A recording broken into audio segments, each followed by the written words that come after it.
Hello,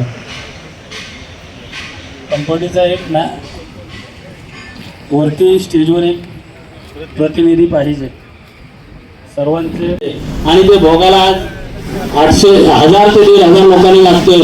आज 2 महिने झाले इथल्या कामगाराचा पगार नाही. त्याच्यामुळं सर्व कामगार आणि जे ह्या कंपनीवर काही लोकांचे धंदे चालतात त्यांचे सध्या मुलांवर जो शिक्षणाचा भार पडतो कामगारांवर, तो सुद्धा आज मुलांच्या काही कंपनीमध्ये काही लोकांनी कट रचून चोरी केली आणि त्याच्यामुळे सर्व कामगारांना वेठीस आलेले आहेत. आणि म्हणून ही आता कंपनी बंद करण्यासाठी DRA प्रयत्न करत आहे. पण आपल्याला ती चालू करण्यासाठी वकील साहेबांनी जशी माहिती दिली त्यानुसार ती चालू करण्यासाठी आपण एकत्र आलो पाहिजे. कोर्टाची जी बाजू जी आहे ती वकील साहेब सांभाळणार आहे, रस्त्यावरची बाजू जी आहे ती आपल्याला सांभाळायची. मित्रांनो, मी भारतीय जनता पार्टीच्या वतीने आपल्याला अभिवचन देण्यासाठी आलेलो आहे की आम्ही तुमच्या पाठीशी खंबीरपणे उभे राहणार आहोत आणि कुठलीही अडचण आली तरी आमदार साहेबांच्या कानावर घालून हा प्रश्न कशा पद्धतीने सोडवता येईल किंवा त्यांचंच कुठं सहकार्य लागलं तर ते सहकार्य देण्याच्या दृष्टिकोनातून बालदी साहेबांचं आम्ही प्रयत्न करणार आहोत असं तुम्हाला शब्द देतो. परंतु ही कंपनी बंद का झाली, कोणी हा कट रचला आणि वारंवार अशा पद्धतीच्या ज्या काही गोष्टी ज्या आहेत हे सराईत गुन्हेगार आहेत, परंतु ते व्हाईट कॉलर म्हणून फिरत असतात आणि पुन्हा सांगतात की आम्ही ते चोर नाही आहे. ही दुर्दैवाची गोष्ट आहे. आणि म्हणून आपल्याला आता याच्या पुढे कंपनी चालू करण्यासाठी जसे वकील साहेब प्रयत्न करतायत तसं कंपनीला आपण सहकार्य करावं लागणार आहे. कोणीही माणूस चोरी करणार नाही याची दक्षता घ्यावी लागणार आहे. कारण चोऱ्या इतक्या वाढलेल्या आहेत की भर रस्त्यावर टेम्पो भरले जातात चोरीचे, भर रस्त्यावर. आणि मग त्याचा कुठेतरी आमच्यासारख्या प्रामाणिक कार्यकर्त्याला भीती वाटते की अशा पद्धतीची चोरी झाल्यानंतर मग ती उघड झाल्यानंतर कुठेतरी आपले कामगार बंद बाहेर जातील याची भीती निश्चित आमच्यासारख्या कार्यकर्त्याला वाटतं. कारण मला नोकरीची किंमत मला माहिती आहे, कारण मला ती नोकरी मिळाली नाही. तर त्यावेळेस मी ग्रॅज्युएट झालो 1992ला साहेब, BCom आणि त्याच्यानंतर BCom. आणि त्यानंतर आम्ही संघर्षामध्ये राहिलो. आल कार्गोच्या कंपनीमध्ये जी युनियन होती त्याच्यामध्ये सुद्धा अशा काही गोष्टी होत असताना आम्ही ती युनियन सोडली. कारण ह्या गोष्टी जर होणार असतील तर ती युनियन सोडली पाहिजे. प्रामाणिकपणे काम करणार असेल तर ठीक. पण त्याच्यानंतर विनोदभाईंनी आपल्या यांच्यामार्फत महेंद्र घरत यांच्यामार्फत पुन्हा कामगारांची युनियन बांधली. ठीक आहे, आम्ही तुमच्या पाठीशी आहोत, परंतु कामगार सुद्धा प्रामाणिकपणे राहिले पाहिजेत अशी विनंती या निमित्ताने मी करतोय.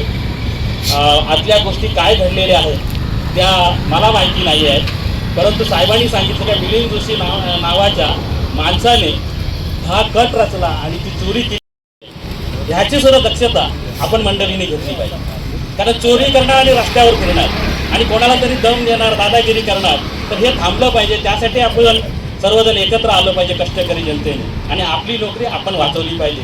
असंच या निमित्ताने मी तुम्हाला सांगायला मागतोय. पुन्हा एकदा आपल्याला अभिवचन देतो की आमच्याकडनं जे काही सहकार्य लागेल ते सहकार्य करण्यासाठी आम्ही कटिबद्ध आहोत.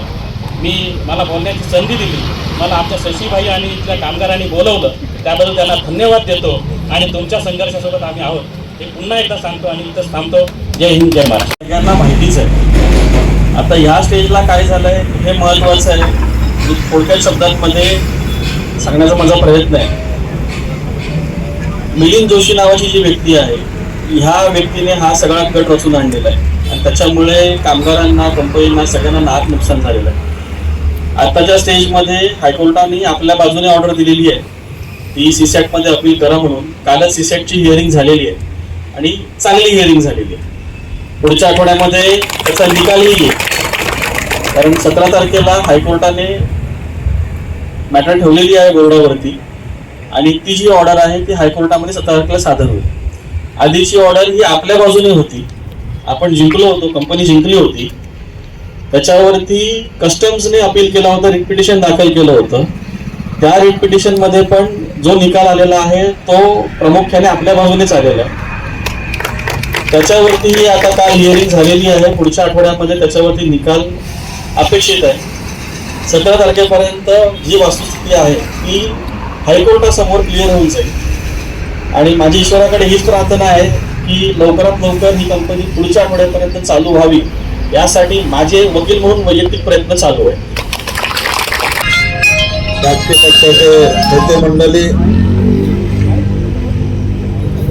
सर्वप्रथम माझी एक मीटिंग होती म्हणून मला उशीर झाला, त्याबद्दल मी दिलगिरी व्यक्त करतो. ICTPL कंपनीचा संपूर्ण इतिहास मला या ठिकाणी माहीत आहे. या जमिनीमध्ये शेतकऱ्यांनी जमिनी देत असताना आम्हाला आमच्या मुलाला नोकऱ्या मिळाव्या ह्या हेतूने जमिनी ICTPL कंपनीला दिलेल्या आहेत. दुर्दैवानं जी काही घटना घडली असेल त्या घटनेचा उपाय करून कंपनी मॅनेजमेंटने इतर कामगारांवर कुठल्याही प्रकारे अन्याय होता कामा नये. चोर आहे, ज्यांनी चोरी केली त्याला शासन होणं आहे. ती चालू करण्यासाठी सुद्धा आम्ही सर्व चळवळ आणि लेबर म्हणजे आमदार साहेब, आपले कपिल पाटील, प्रीतम दादा, तसेच मी असणाऱ्या माननीय खासदार पाटील साहेब यांच्या सुद्धा साठी प्रयत्न केला. कारण जेणेकरून कंपनी चालू राहू दे. म्हणजे महिला भगिनी सर्वांचा इतर संसार आहे. आज कंपनीने जे आंदोलन करायला पाहिजे होतं काटूलच्या धर्तीवर सुरुवातीला, ते थोडं लेट झालं. नंतर कंपनी मला वाटतं अजून 1 महिना तरी चालू झाली असती. 6 कामगार आमचे निघाले. आज त्या कामगारांची DRS मार्फत चौकशी झाली. DRS वाल्याने सुद्धा त्यांना सांगितलं तुम्ही इथं निर्दोष मुक्तता झालेली आहे, तुमच्यावर काही आम्ही रोज वर्ष पण ठेवलेलं नाही. कंपनीमध्ये दिवसात होईल, 15 दिवसात होईल, पण पोपट मेला हे बोलायला पण तयार नव्हता. तर वस्तुस्थिती अशी होती की कंपनी कधी चालू होईल आजच्या घडीला तरी कोणाला माहिती नाही. आम्ही मॅनेजमेंटमध्ये जाऊन प्रत्यक्ष त्यांच्याशी चर्चा केली की बाबा नक्की आम्हाला माहिती द्या की कंपनी चालू होणार आहे की नाही. कामगार आशेवर आहे. आम्ही जेव्हा ट्रान्सचिंगा बंद झाली त्यावेळी ह्या लोकांचे हाल बघितलेले आहेत कोपरोली येथले प्रामुख्याने, आणि त्यावेळीची परिस्थिती आमच्या डोळ्यासमोर आहे. किती लोकांच्या नोकऱ्या दिल्या. आता यांनी सांगितलं की किती लोकांना पोलीस नाही भेटल्या, काम नाही. तर बऱ्याचशा लोकांना JNPTतून आपली मुलं काढायला लागली गावच्या जिल्हा परिषदेच्या शाळेत. मग तुम्ही का बसत नाही? नेमका प्रॉब्लेम कुठं आहे त्या कामगारांना अजून समजत नाही. त्या कंपनी का बंद होत आहे? अजून 2 महिने झाले कंपनी बंद आहे, तर कामगारांना अजून माहित नाही त्याचं कारण नेमकं काय. आता वकील साहेब आले त्यानंतर समजलं, आज समजलं 2 महिन्यानंतर. मग तुमची काहीच याच्याबद्दल कामगारांबद्दल काय नाही. एवढे वर्ष कामगारांच्या जीवावर कमवता, एवढे मोठे झालात,